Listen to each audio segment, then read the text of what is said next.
বিসমিল্লাহির রহমানির রহিম। সুপ্রিয় দর্শক, আসসালামু আলাইকুম। আমরা একটি আপডেট ভিডিওতে আপনাদেরকে আমন্ত্রণ জানাচ্ছি। গত রাতে যে আমি 8টার সময় একটি লাইভ ভিডিও দিয়েছিলাম, যে মেয়েটি অনেক কান্নাকাটি করছিল, বোবা, কথা বলতে পারছিল না। আমাদের অত্র এলাকার একজন অটো চালক, একটু নামান্তা, অটো চালক এই মেয়েটাকে প্রায় 3 থেকে 3.5 ঘন্টা রাস্তায় নিয়ে ঘুরছিল। কিন্তু মেয়েটি আসলে তার বাড়ির কথা বলতে না পারার কারণে শুধু ইশারা করতে থাকে।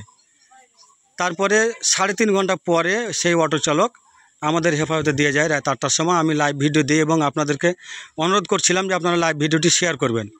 আপনাদের শেয়ারের মাধ্যম দিয়ে রাত্রি যখন 11:30 বাজে, তখন সেই লাইভ ভিডিও দেখার পর ভোলাহাট থেকে একজন আমাকে ফোন দেয় যে এই মেয়েটা ভোলাহাট উপজেলার বরগাছি এলাকার।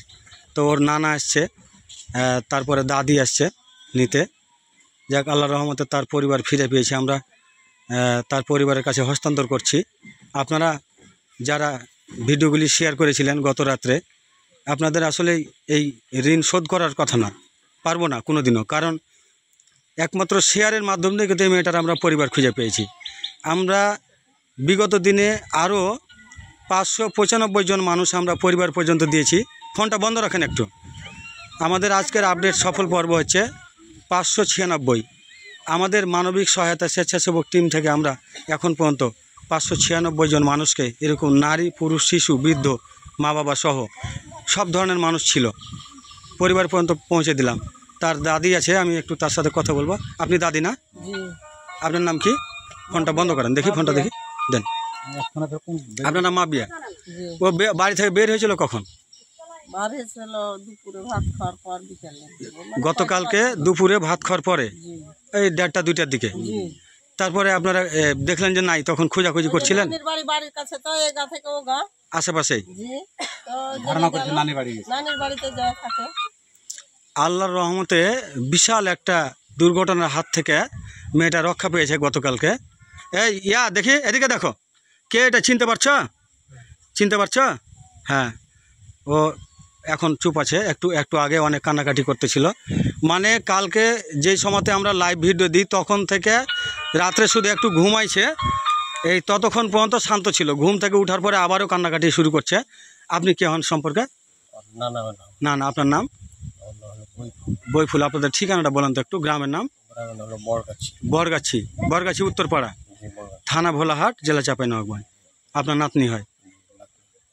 এই যে আপনার নাতনিকে এই এক রাতের ব্যবধানে ফিরে পেয়েছেন, কেমন লাগছে আপনার অনুভূতি বলেন তো?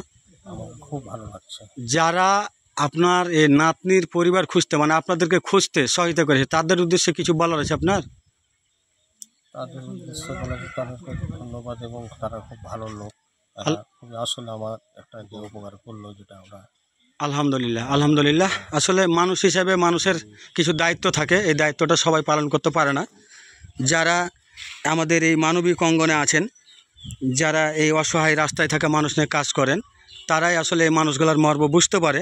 আমাদের অত্র এলাকার বেশ কিছু লোকও রাত্রিবেলা ফোন দেয় আমাকে, তাদের আত্মীয় আছে আমাদের আশেপাশেই।